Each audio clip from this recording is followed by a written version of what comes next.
The Lahore Attack by Kumar Sangakkara. The extract taken from Kumar Sangakkara's speech, The Lahore Attack, at the event of Colin Cowdrey lecture rises to prominence for several reasons. It reflects Sangakkara's love for cricket and the tremendous spirit of the game.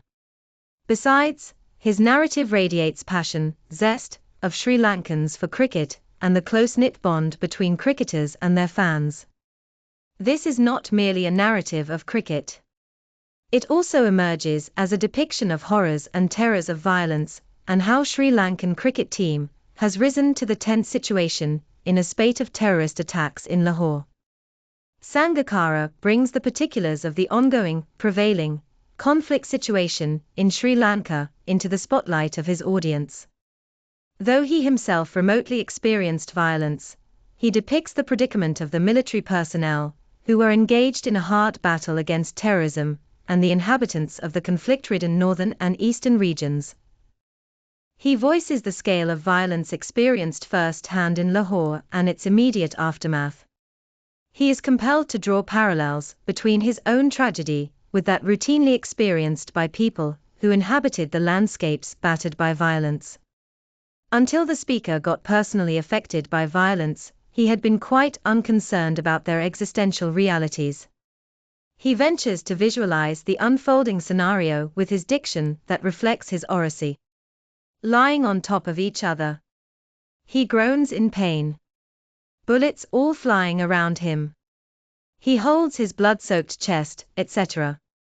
Terror, panic and the kindred effects caused by the pounding bullets are effectively brought forth, creating auditory imagery. It was like rain on a tin roof. The onomatopoeic effect is created in a host of instances. The bullets started bursting through the bus. Something was passed. The technique of foreshadowing rises to the surface with forebodings of the looming terrorist attack. It heightens the tense of the atmosphere, as Thailand Thushara remarked that he wished a bomb would go off.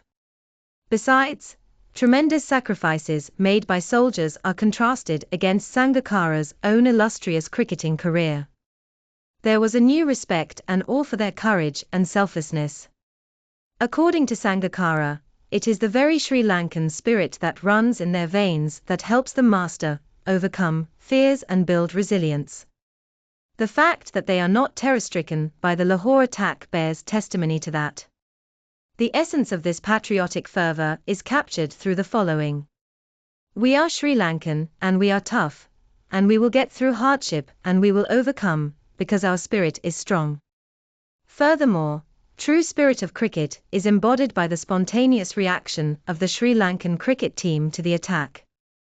They turn out to be perfectly calm and composed in face of terrorism. Their integrity is beyond question. It prepares them well to confront the intimidating challenge, the attack. He further admits, "We were shot at, grenades were thrown at us, we were injured and yet we were not cowed. Although we were physically injured, mentally we held strong." As we get immersed in Sangakkara's rhetoric, we notice that his speech provides a wealth of evidence for the true spirit of cricket demonstrated. It is evident that Sangakkara, as the captain of the cricket team, was preoccupied with the sense of unity, comradeship and responsibility as he moves on. I did not see my life flash by. The encounter with the soldier at the Colombo checkpoint following his arrival in Sri Lanka, in the wake of the Lahore attack, captures our mind. It can be assumed a brief, shared moment of solidarity. How the game of cricket has bonded cricketers with their fans is clearly manifest in this instance. Soldiers' concern over Sangakkara's well-being after his return from the Lahore tour is followed by yet another remark, which we find much more significant. It is okay if I die, because it is my job, and I am ready for it. But you are a hero, and if you were to die it would be a greater loss for our country. Sangakkara appears overwhelmed by these statements. He gets utterly bewildered to find them revered and idolized by the Sri Lankan cricket fans, to the extreme of undermining their own lives. The notion of heroism comes into existence at the mention of the soldier. Sangakkara particularly voices his concerns over the vital role played by the soldier. He admits that his life cannot be downplayed against his own. He sets himself against this popularly held opinion of the cricket fans. Sangakkara taps into the innermost recesses of his heart, revealing, "How can this man value his life less than mine?" Sangakkara's narrative can be viewed as a tale of stark terror of violence, love for and the spirit of cricket, loyalty felt for one's motherland and heroism. It holds the audiences in suspense to ultimately take them beyond their comfort zones.